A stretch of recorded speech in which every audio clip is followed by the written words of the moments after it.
All Go. right. Hello, everyone. Hello and welcome. It's 2 o'clock. And thank you, everyone, for joining today's webinar, the Arctic 101, a first-timer's guide to planning and booking a trip to the Arctic. If you're attending this webinar, you probably have some interest in the Arctic and either come from a well of lots of knowledge or a well of not much knowledge. So hopefully by the end of this webinar, you'll come away with a lot of knowledge and know where to go by the end. Now, I've got with me just want to get to the next slide here. I've got two other esteemed gentlemen here with me. So let me introduce the panel. I've got myself, Thomas Lennertz. I'm the partner managing director here at the Polar Adventure Company. I've been going to the polar regions for probably a good 22 years and actually started doing my first trip up to the Arctic in 2002 and actually on a scuba diving trip for under icebergs and with for whale viewing, narwhals and belugas. And then you know totally became enamored with the Arctic from 24 hours daylight to my first iceberg, first polar bear, walking on sea ice, Inuit culture, and since then have traversed to both poles, south and north, not to the actual poles, but to the regions. Um, Countless months, years of time in the Arctic, and have absolutely fell in love with it. It's my passion to educate others about how and where to go in the Arctic, and that also goes for Jason and Clayton. So I'll let Jason introduce himself. Hi, everyone. Thanks so much for joining. I'm glad you could be here. We're definitely excited about this webinar and the information that we're going to impart. And I think at the end, we'll hopefully have some time for some Q&A and some questions. Again, my name is Jason. I'm the co-founder, one of the co-founders of the Polar Adventure Company. I've been traveling into the Arctic and into Antarctica for the better part of the last 15 years or so, and been leading trips for film crews, for tourists, for scientists. And I'm always happy to share what I've learned over the many years with folks like yourself. Over to you, Mr. Anderson. Hey there. I'm Clayton Anderson, also a co-founder of the Polar Adventure Company. I've been spending the last 20 years or so in the Arctic and the Antarctic with Adventure Canada, with Quark Expeditions, Arctic Kingdom, expedition leader, product developer, Zodiac driver, 65 or so trips to the Arctic and 12 to Antarctica. So That's happy a to be lot. here. Thanks, Clayton, and thanks, Jason. I'm going to be going through most of the webinar. Just quick housekeeping. We've got everyone on mute. It's just myself and the two others that you can actually speak. If you do have a question, there is a Q&A button that you can push, and you can just answer your question, and we'll take them at the end. And for anyone that we don't get the questions to, we'll definitely email you afterwards if we don't get to it. So without further ado, here's what we're going to go through in the next 30 minutes. We're going to go to basically where is the Arctic and how do I get there? When's the best time to go? Because there is different times of the year and best time means different things for different people. What are the differences between the different regions of the Arctic? And what experience is best for you? Again, what are you looking for to do? How do you decide what that is? And where do you go? And then finally, there's budget. What do I need to plan for? And when's the right time to book? And like I said, we'll take the questions at the end. So quick orientation. We've got the globe and you got two white caps on either end. You got the north, which is the Arctic, the North Pole. And then you got the south, which is Antarctica, which is a continent with ice on top, surrounded by water. And then you've got the Arctic, which is essentially frozen ocean surrounded by continents. And I've got the little images here of a penguin and a polar bear because you can think that the Antarctica is where the penguins are, and there's no polar bears. And you've got the Arctic, which is where the polar bears are, and there's no penguins. So that's a quick orientation there. So what's it like? What are we going to see in the Arctic? Because for most people, even for myself, before I went there, I had this preconceived notion of what the Arctic was. Cold, desolate, barren, nothing to see. And it's so far from the truth. It isn't just explorers and ships that got shipwrecked.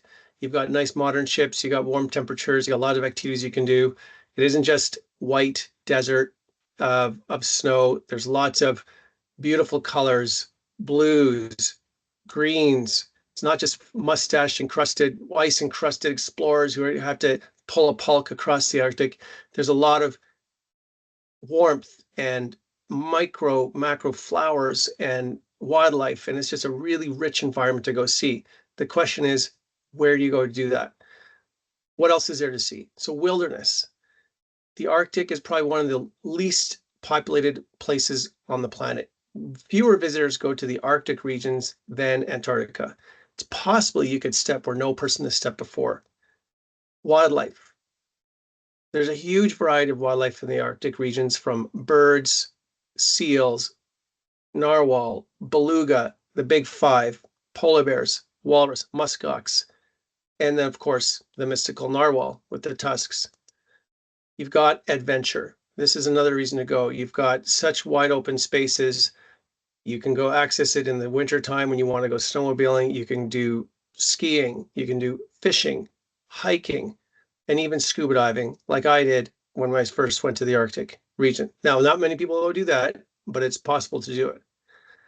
History. There is such a rich, diverse, long-standing history from the early explorers, the Inuit people who traveled here, the Thule cultures, the early whalers, the explorers searching for the famed Northwest Passage, the Vikings in Greenland. There's a long history to be discovered in different parts of the Arctic regions. And of course, the people. There's the Inuit people who've actually been in the Greenlandic cultures and in the Inuit cultures, where they're actually proven to have come from the Mongolian region of Southeast Asia many, many thousands of years ago. And you can still visit with these communities and learn about their nomadic way of life that they experienced even just 50 years ago. I used to actually work with an Inuit guide. His name was Shiati. And I recall, one story where he told me that he had grown up or born in an igloo and now has hot showers and surfs on the internet. The transition that they have had to go through in a very short period of time is incredible. And to be able to visit these communities and listen to stories is a memory I will never forget. The wildlife is actually one of the biggest draws to go to the Arctic. As I mentioned already before, you've got walrus, the narwhal, polar bears, the belugas who come up to molt in the summer months in the Northwest Passage. You've got musk oxen sprinkled throughout different parts of the Arctic regions and Greenland and Northwest Passage. And you've got seabirds, the Arctic tern, who does the biggest migration from the South Pole to the Arctic regions twice a year, back and forth. Then you've got countless others. Arctic fox, snowy owls, the list just goes on. These are just a few of the animals that one can see in the Arctic regions. Natural wonders. Of course, you've got glaciers, you've got icebergs in almost all parts, from Svalbard, Greenland, and Canada. You've got northern lights that you can experience when the nights are dark. Now, they do happen year round. You just can't see them when it's 24 hours daylight under the midnight sun, as I show in my bottom left-hand corner there, picture. The northern lights happen when it's dark, or you can see them when they're dark, but you can't see them when it's 24 hours of light. So there's different times of the year that you need to go to experience this amazing, amazing phenomena.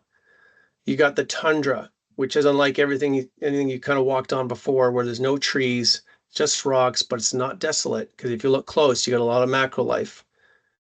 You've got the flow edge, where the sea ice, the land-fast sea ice meets the open water. And this is where a lot of wildlife congregate in order to feed, because they can't continue on. They need air to survive. So they congregate on the flow edge. It's a beautiful place to be. You've got hot springs, you got volcanoes, you got mountains. There's a lot of natural wonders that the different parts of the region of the Arctic have. And of course, lots of different activities that one can do. I've already mentioned hiking. You've got photography, whether it be wildlife or landscapes. You really can't take a bad picture. You do a lot of Zodiac cruising if you're going to be on a ship. You can do kayaking, whether you're on a land-based trip or on a ship. And there's snorkeling options to do, land-based options or on a ship. And finally, you got history. Like I mentioned before, it goes back millennia from the old Dorset cultures, the Thule ruins. You've got the Hudson's Bay Company, a little bit more modern, who came in and set up outposts. You've got RCMP stations in the Canadian High Arctic, where they set up posts to establish sovereignty in Canada. So again, a really rich history. Also with the explorers, the Franklin expedition, Peary. There's many, many others. And of course, the people. These are an amazing people that one can see not only on the Greenlandic side, but also on the Canadian side. And when you do go across between the two communities, you actually do see the differences between the two cultures, but also the similarities. So ultimately, I talked a lot about history, wildlife, landscapes, culture, but where do you go and do that? And how do we do that? And we can kind of separate the Arctic into 5 or 6 regions, depending how micro you want to get with it. I can even split them into further segregations, but these are kind of the main areas. And the first one, probably the one that most people have heard about, is Svalbard. So again, Svalbard is part of Norway. It's a series of islands or archipelago up in the high Arctic, between Greenland and the Russian Arctic. It's about as close to the North Pole as one can get without actually getting on a ship to the North Pole. And best time of year to go to Svalbard is probably May through September. That's because a lot of the Arctic Ocean up in this region is ice-free from the way the currents run up along the Norwegian coast and up to so the ships can get up to Longyearbyen quite easily. They can't get all around yet because the sea ice is there. But generally speaking, we kind of start the Arctic season up in Svalbard in the May area. The ships will then come down to the Greenlandic area in the June to September timeframe, and then across to the Canadian Arctic more in July, August if you're on a ship. You can visit the Canadian Arctic year-round if you want to see Northern Lights on land. So land-based options are available year-round, but ship-based expeditions are generally in the Canadian Arctic are August, July and August and September. Splitting the Canadian Arctic a little bit further, we've got the Northwest Passage. It's quite a famous route, it's a trophy route that a lot of people would love to be able to accomplish in their lifetime, is to do the Northwest Passage. And there's 2 options you can, and which is the route across the top of Canada to get from the Atlantic side to the Pacific side. Again, it was first traversed by a ship in 1964, and only a few ships a year still traverse the full Northwest Passage. You can do it in a half manner. You don't have to go all the way through, but kind of see the best of, and I'll talk about that a little bit more in a second. And then finally, you've got the Russian Arctic, which is also the Northeast Passage, kind of more July to September. I won't be talking too much about the Russian Arctic in this webinar. It's somewhat closed right now to the Western nations due to the political situation happening right now. So finally, I'll get to the North Pole, which is the top of the world, where all directions are facing south. And the only way to get up there is with an icebreaker. And currently there's only one icebreaker working their way up there, and that is with Pinot on their beautiful ship, the Commando Charcot. Fantastic expedition. And Clayton will be talking more about that, as he had been on that trip about a year ago. Okay. Now, when to go, I'm going to do this by wildlife, and I'm not going to go into this chart into too much detail, but we will be posting this to our website, and you can watch this recording later and probably pause on this page, or even take a screenshot right now. But generally speaking, you've got different times of the year for different things that you want to see. Because as you go through your decision-making process, you go like, what do I want to see? And are you really specific on something, or are you more of a generalist where you just want to get an overall experience?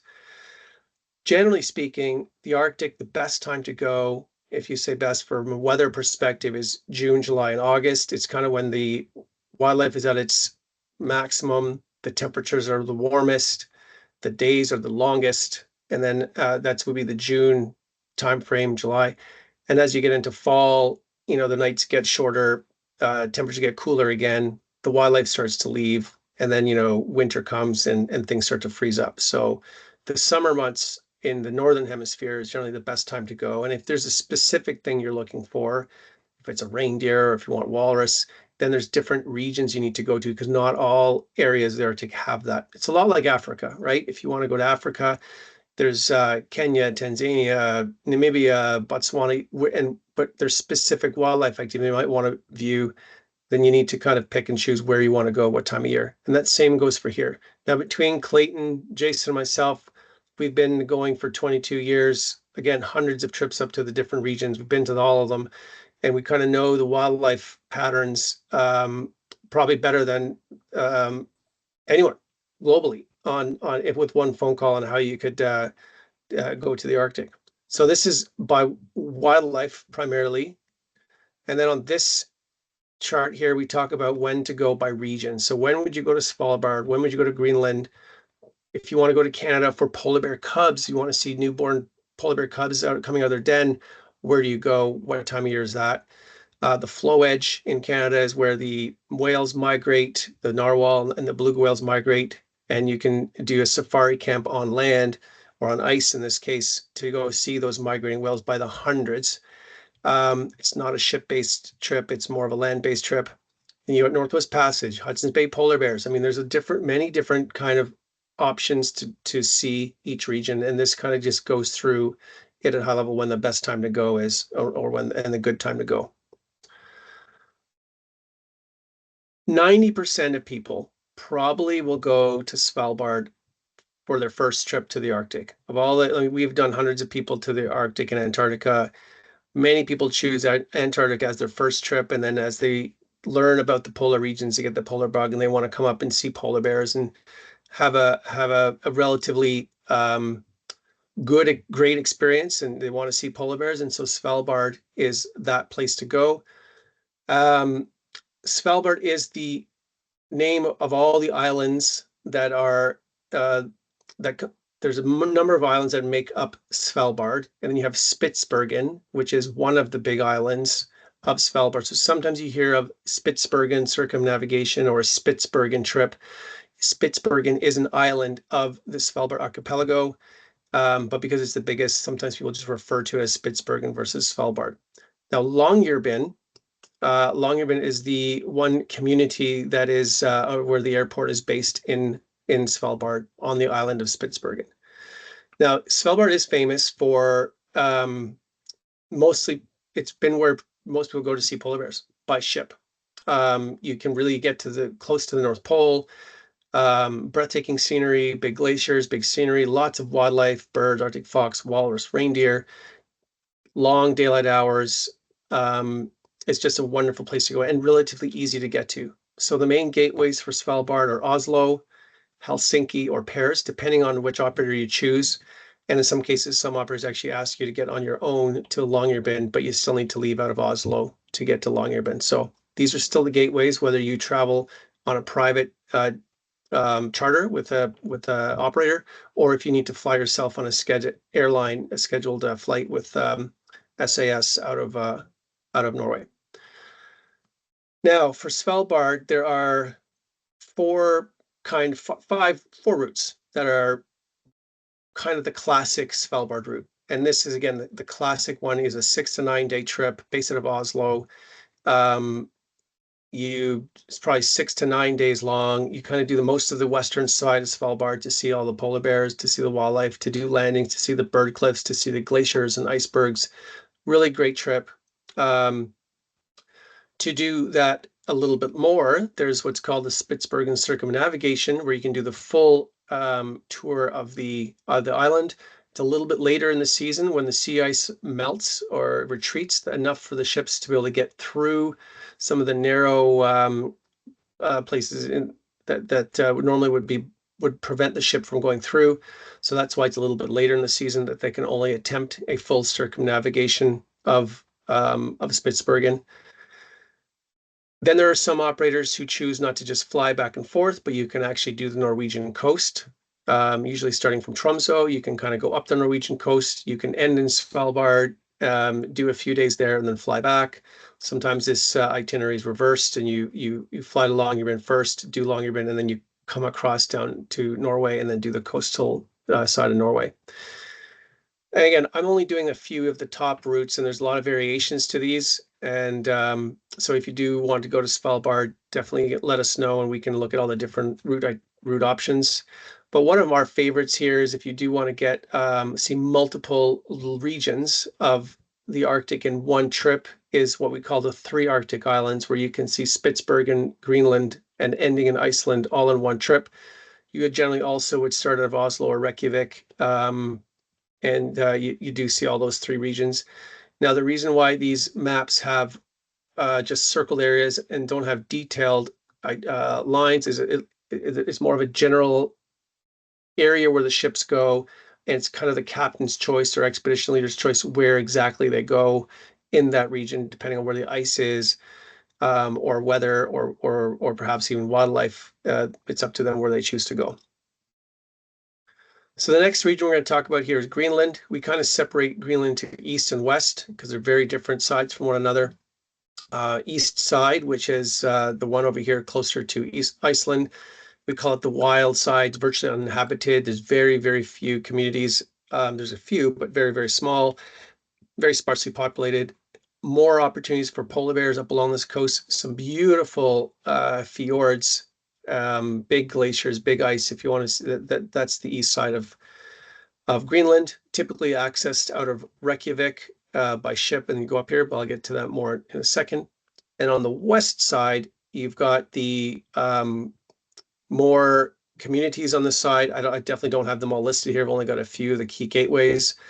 Multiple UNESCO World designations, especially the ones down here where the Vikings spent their time. And you've also got here where the Ilulissat and the birthplace of glaciers, birthplace of icebergs is known, because all the icebergs calve down here and make their way up the coast and down the coast of Canada. Beautiful time to go. Now, Greenland is well named. It is green on the edges, but definitely white on the top. Lots of ice, lots of icebergs, great ice cap, phenomenal activities. And the kind of top routes, there's many variations of these routes, but the top ones, if you have to generalize them into 3 categories, is East Greenland, starts out of Reykjavik, which you can access either from Europe or even from North America, an overnight flight. Crosses a day and a half or day or so to get to Greenland, and then does the big fjords, Scoresby Sund, and other ones along the eastern coast, and then kind of comes back 10 to 12 days long, July to September. You then most of the ships then have to go from Iceland. They got to kind of get across to the other side of Greenland. So they'll do a combination, Iceland and Greenland, where you basically use Iceland as a jumping off point, and then the ship crosses over to the East Greenland, comes down the coast around the southern tip, and then ends in Kangerlussuaq.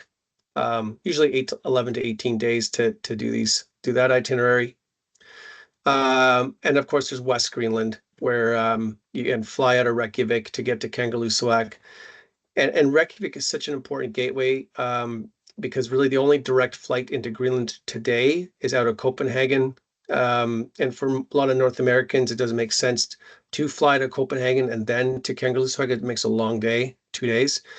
So most of the operators will charter private flights out of Reykjavik to get to Kangerlussuaq or Nuuk. This is starting up next year. There's a new international airport here that allows these planes to go, which is pretty exciting. And then some operators actually will be flying from New York City or even Toronto directly into Kangerlussuaq or Nuuk next year to open up a few new itinerary options. But lastly, one of the granddaddies, so to speak, of Greenland itineraries is where you would start in Kangerlussuaq, go up the coast of Greenland, and then kind of come down the coast of Canadian Baffin Island and end there. So those are, 14 to 18 days. Again, lots of options for Greenland. One of the phenomenal or iconic routes is across the Northwest Passage. This is you basically start from Greenland, and you got to make your way through the Northwest Passage and end in Nome, usually in Alaska. And then vice versa, it comes back either from Nome all the way back through the Northwest Passage and ends in Kangerlussuaq. A lot of history here, active Inuit communities, beautiful landscapes, big mountains, ice caps, smoking hills, and lots of wildlife on the Northwest Passage trips. The full transect from one side to the other is a long one, almost a month, 23 to 28 days. but there are ways to do it a lot shorter. In what case you do the partial Northwest Passage, where you go either in or out. Oops, sorry, one page too far. And there's a few operators who actually do some cabotage voyages that stay within Canada itself, and you don't even have to do the big long sea days to get across into the Northwest Passage. So really highly recommend this area. Some stunning geography. The Devon Island up here, where the NASA has on the Mars projects, they use Devon Island to test a lot of their spacecraft and lunar rovers to simulate being on Mars. Phenomenal wildlife, history, amazing place. Love it. You just need the time to do it. I'm actually going to turn this one over to Clayton, since Clayton has been to the North Pole. Quickly, Clayton, talk to us about your trip to Hi the North again. Pole. Yeah, I was lucky enough to go up to the North Pole with Penant in 22, sorry. Absolutely spectacular. 16 days. We broke ice for 3 to 4 days. And I will tell you that breaking ice, if you can see the little photo down there, breaking ice up to 8 or 10 feet thick at 8 to 10 knots on this ship was spectacular. I mean, it wasn't loud. It was just it was this kind of constant grinding sound, and you could go on the front deck or outside and just watch the ice kind of break away. It was a really fantastic opportunity. We had polar bears up until about 87 degrees. And so we had 13 bears on this route, as well as a mother and cub nursing right beside us pretty much. And the bears were super interested, came up kind of to the ship to check us out. We spent a full 24 to 30 hours at the pole, which is really spectacular. So we kind of parked the ship there, ran it into the ice, and you can see me there on the front of the bow there, standing up against the ship. And one of the guests actually brought a Santa outfit to get a photo for his kids. And don't do this, because he went and stood by the North Pole sign, and literally 200 people from the ship came up and posed for photos with him. Hilarious, but it was pretty neat. And I was one of the people posing for the photos. Great entertainment on board. There's a polar plunge at the North Pole. Great food, entertainment, science on board. Spectacular trip. So it's going to cost you about $50,000. But this is, like Tom said, the only way to get to the North Pole right now by ship. So anyways, spectacular time. Thanks, Tom. Awesome. Thank you, Clayton. And if you got more questions for Clayton for North Pole, you can always call him or he'll answer at the end. Now, those are the different regions, and then we're flying through here. I know we are, but ship or land, we're going to be talking mostly about ship-based options here, but we do get a lot of questions on, should I do a ship-based expedition or a land-based expedition, because we've got expertise on both. And expedition ships definitely are, they're like a moving base camp, a moving hotel. You've got all the amenities on board. You've got the bars, you've got fitness centers and spas, and and they cover a large geographic range, and you can see the wildlife from the ships or from Zodiacs. And however, if you want a more specialized trip, and that's kind of what more the land-based options are, if you want to be on the ground and down low to see polar bears, you're gonna have to do that on the ground, with an operator that has experience being able to be on the ground with some of the wildlife. When you're kind of transiting through the ship, you don't get to know the wildlife as if when you're living amongst them. And so the lodges or tented camps, definitely more specialized, smaller groups. You're in one location for a long period of time. You really get to know it. It's like living in a city versus just visiting for a few days. But you do get a real authentic experience working with some of the local people. So it's up to you what you prefer to do. One of the questions we also get is, what's the best way to see polar bears, and where's the best place to see polar bears? It's the key attraction kind of to going to the Arctic regions. There are definitely 3 distinct styles, and we'll summarize them here quickly.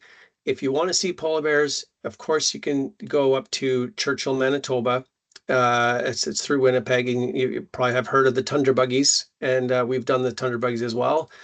And you can take, it's the nice thing about it is you can do it in a weekend. You can go 3 days or you can do 8 days, fly in. It's a hotel-based trip, and there's also lodge option, but most people would take the hotel option. You go out on the tundra in October, November when the polar bears are waiting for the Hudson's Bay to freeze up. And once it freezes up, they're on the ice. But prior to that, they're all congregating along the shore waiting for that to happen. And then it gives you opportunities to see the bears up close, and they will come up to you, or at least in this case, as far as the tundra buggy will allow. In the middle option here, we've got the lodge base, and so it takes the same region along the shores of the Hudson's Bay right before the ice freezes. There's a couple lodges and camps that are along the edge. There's one shown here. That's actually Jason Hillier on when he was guiding up at on the shores of Nunavut doing walking tours with polar bears. And yes, people can walk with polar bears. Can be done in a responsible manner, and it definitely allows some stunning photography to allow you to shoot almost up at the polar bear. Although 90% of people will probably choose a ship-based option. And so again, Svalbard is notorious or well known for their polar bears. So is Canada and Northwest Passage, and maybe somewhat to a smaller degree, the east side of Greenland, but more lucky if you do. And the photos here just kind of show you a bit of a difference of what you can get. Most of the ship-based polar bears will be a bit of a distance. You'll probably need some binoculars or a good lens to get a close picture. But the nice thing is, you do cover a lot of distance, and you can potentially see anywhere on a trip, call it a 9-day trip. It could be 0, but doesn't happen that often, but usually 1 to 13 bears. And I'm kind of making up a number because it can vary from trip to trip, but that kind of gives you an idea of quantities that you'll see on any given trip. It's not like Antarctica, you're going to see millions of penguins. The Arctic is more about seeing a fewer number of animals at any given time, but there's definitely more species of animals to see on any given trip. So if you were contemplating seeing a polar bear, you can talk to us and we can give you more pros and cons as to which trip is best for you. Now, most people, again, will choose a ship-based option to go up to the Arctic, I'd say, but we're happy to speak with all the other 10% who want a more land-based trip too. Once you do a ship-based option, you got to choose, do I want a classic kind of expedition ship, or do I want a luxury ship? And and the range is all in between. But generally, the classic expedition ship is from 70 to 130 people. There are smaller vessels. You can get a 12-passenger, but they're very typically a more specialized option for photographers. If you're looking to do that, we can. Again, I'm talking more generalists here. What most people will do, classic ship, a comfortable ship. They're more modern, has stabilizers, 1 to 2 dining options, maybe a lot more adventure options to choose from. The cabins are much bigger, have balconies and windows. So the classic ship, there's becoming fewer and fewer of them. Many more ships are now in the comfort with adventure, or even into the luxury range, where you have, again, much bigger cabins, more all-inclusive features, more amenities on board. So that kind of gives you, just have to choose what's your style, and there's a style for everyone. Does the size of the ship matter? It's a question we get often asked, and it does matter 100%. There are larger cruise lines that will go through the Arctic regions, including Iceland and Greenland. Definitely won't be getting that intimate experience. This picture here was taken in Antarctica, but I love using this one because it's just representative of how big the ships are compared to one another. So you've got the Silver Nova with a 728 guest ship compared to the MS Expedition, the red ship there over the side, which is 134. And the smaller the ship, the more intimate and more, you get to know the team, the people a bit better. You get more time off the ship, and I'll speak to that in a second. And here's why. So again, in the Arctic, on a typical expedition vessel, you'll do landings and you'll do Zodiac cruising. Landings are because you're in a remote area. You're not going port to port to port. You're actually going to remote areas, and the expedition team or the captain of the ship will be picking what they'll be doing for that excursion. A Zodiac landing is exactly what it means. It does a beach, you get off the Zodiac, you do a hike or you do a walk or visit a research station or visit whatever the place could be. And a Zodiac cruising, you could be cruising around icebergs, maybe seeing whales, or even just using it to get to another landing site. The typical day in the life is you wake up, you have breakfast, you do your first off-ship excursion, you go a couple hours off the ship, you come back, you have lunch on board, the ship usually moves to another location, then you do another excursion in the afternoon. While that's happening, you come back for dinner, do a recap, and then relax in the lounge. And that's next day you do it again, next day you do it again. So basically 2 excursions per day with 2 meals and then a recap in the evening.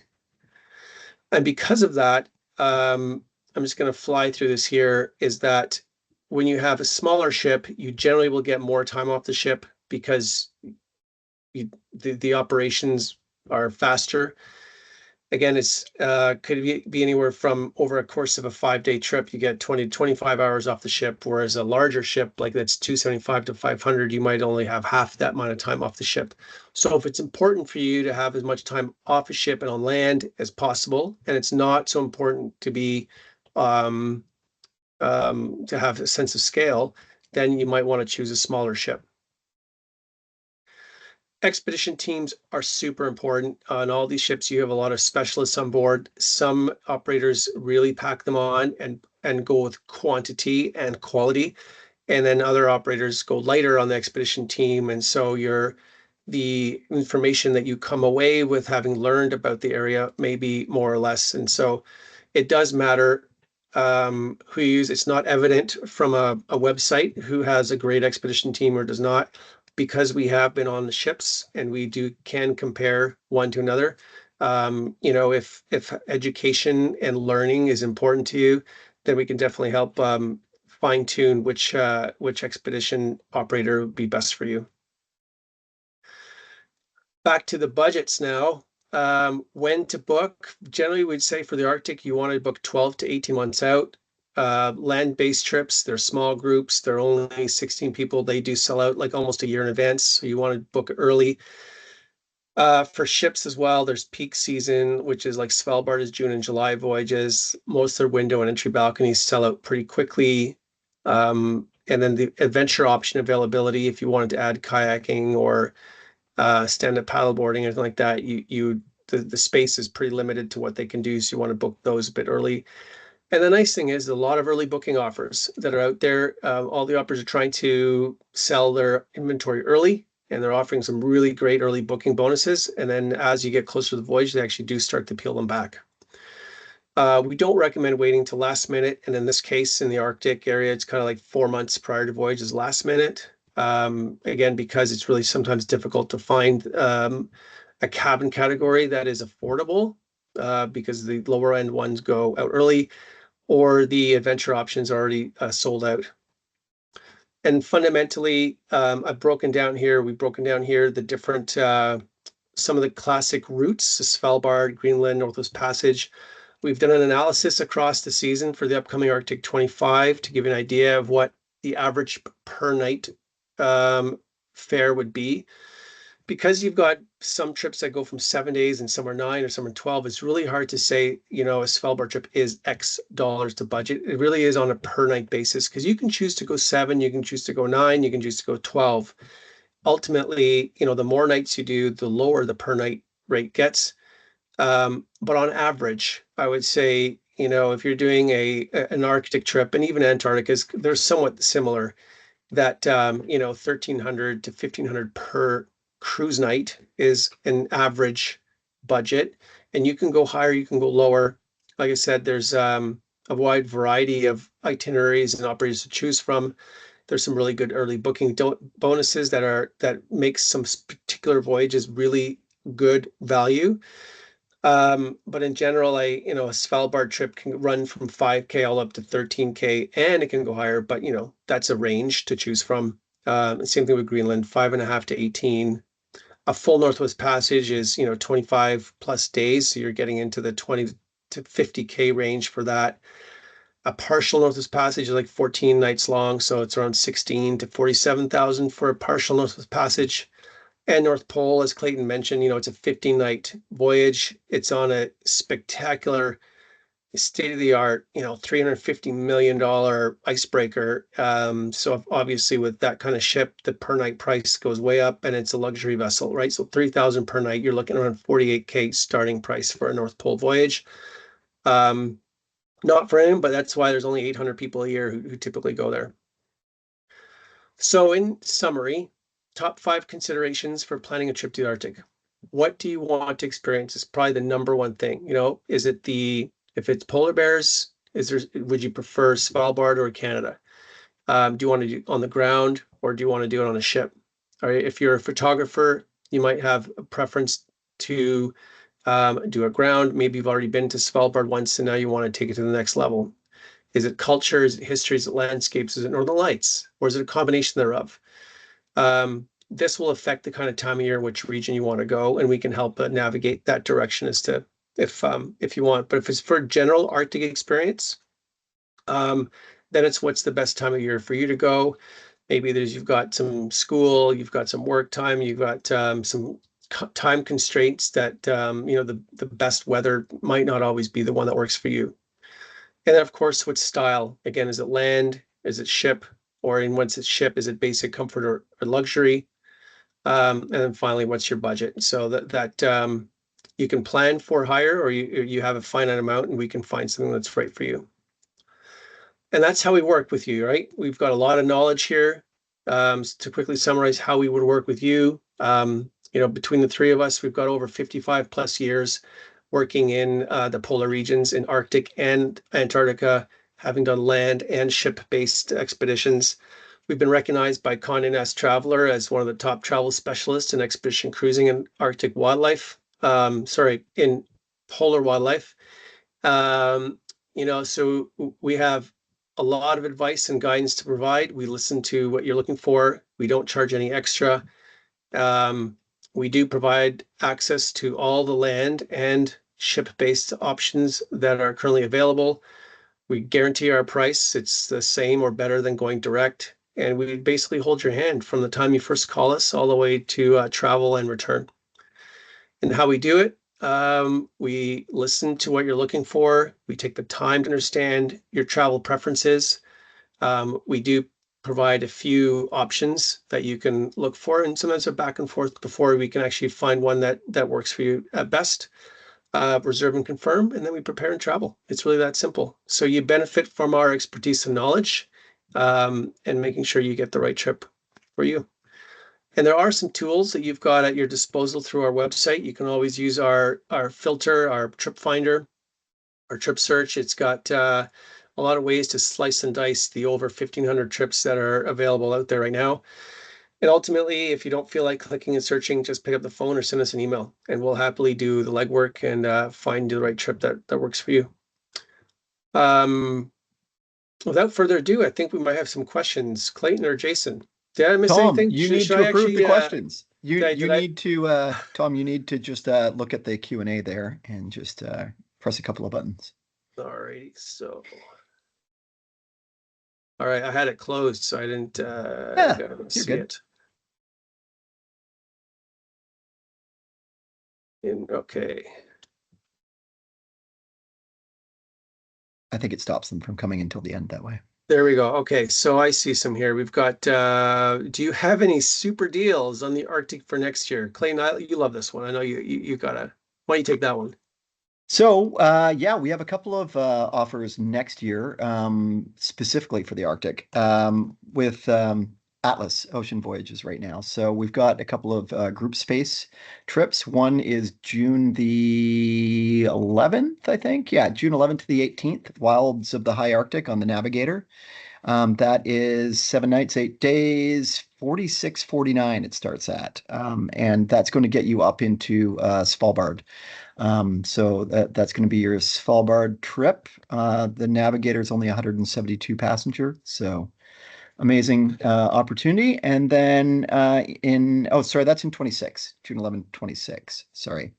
And then we've also got August 20th, Greenland Discovery trip on the World Navigator. 12 days, goes the 20th till the 31st, and it's 6,600 basically. So two really good opportunities for 2026. We also have some Arctic 25 that we're going to have to email you about. Okay. Thanks, They're in the Clayton. works. Yep. When is the best time for Northern Lights and where? That's a good one. So the Northern Lights happen year round. They're kind of right. The sweet spot is around the 66-degree latitude mark. You can do them on expedition. What's that? Yeah. Yeah, the Arctic Circle. Yeah. Yeah, you can do them on an expedition ship, generally starting in August. And if you're doing an Iceland, Greenland trip, that's a really great option to not only see a lot of geography and culture, but then also have an opportunity to see Northern Lights. Now, if you're a photographer and you need, on a ship, you can't always get that a still picture. So a ground-based option that we highly recommend is up in Yellowknife. It's a lodge-based option where you would fly in. You can probably get there in a day, spend 3 nights. The area around Yellowknife is well known for having 300 plus sunny days a year. So one of the variables you want to remove is cloud when you want to go see Northern Lights, and you want to make sure it's in the best Northern Lights viewing area. So happy to work with anyone who wants to go see a land-based trip in over a 5-day period to see some spectacular Northern Lights, probably from when it's dark. You need to go when it's dark. So in the Northern Hemisphere, it would be from September through till March. And that's your Northern Lights view. And actually, this year is supposed to be spectacular. We're at a solar max right now. And so as we've been hearing in the news, even it's coming as far down into the southern Ontario, northern US, where you even see the Northern Lights down here, which is never. So if it's good down here, it's gonna be spectacular up north. Yep. Let's see here. Are flights generally provided for the Northwest Passage voyages in and out of the Arctic? Yes, they kind of have to be. The Northwest Passage they start out of Kangerlussuaq, Greenland, and so most operators will either fly out of Toronto or Copenhagen or New York City to get to Kangerlussuaq to start the voyage, or you would get yourself to Reykjavik, Iceland, and they would do a charter flight from Reykjavik in there. So it depends on who the operator is and how they've designed their trip, but for the most part, yes, the charter flights are included to get to the embarkation point. Now I know we're quite a bit over time. We do have a few more questions, but we're just probably gonna keep it at this for now. And it's okay. Just you can grab those other couple if you like. All right. Okay. Where are the tented camps? So tented camp. Thanks, Jason. The tented camps are most in the high Arctic in Canada, so the flow edge. And the flow edge is probably near and dear to my heart, and also to Jason. You're actually looking at a picture of the flow edge behind Jason there. The flow edge is where the whales migrate north and by the hundreds, and they're congregating at the edge of the sea ice. It's right, kind of the mouth of the Northwest Passage. And the tented camps are set up directly on the sea ice, and use the Inuit people to go and spend a week there, and then you do sorties out to the flow edge on a daily basis and just wait for the whales to come. And there's other things to do there, but the quick answer is northern Canada, high Arctic, Pond Inlet, Arctic Bay. That's where the safari camps that are tented will exist. Great. And that is also the best place to see the narwhal. I mean, I see another question here, where's the best place for a narwhal? You can see them in the summer on a ship in the Northwest Passage, but narwhal are kind of skittish. They generally don't like the sound of ships. And so it is not unheard of to see the narwhal from an expedition cruise ship. But I'd say if there's anyone who wants more certainty to see the narwhal, you would go in May or June on a land-based trip or in this case, an ice-based trip where the safari camp is on ice, and then you do quiet sorties out to the edge, and then you can see the whales right there on the edge. I've seen them in the Northwest Passage from ships on Yeah. a number of occasions, yeah, as well. Yeah, I mean, it's not impossible. It's not Nope. unheard of. It's just, But I it's think low. It's low percentage though. it's low I mean, percentage, and if you want 65 times, 5 times through the Northwest Passage, and I saw them 3 times, maybe 4. exactly, it's possible for sure. Yeah. And that's why anyone who wants a specialization to see something specific with a higher likelihood of chance, then you probably will pick a more specialized trip like that.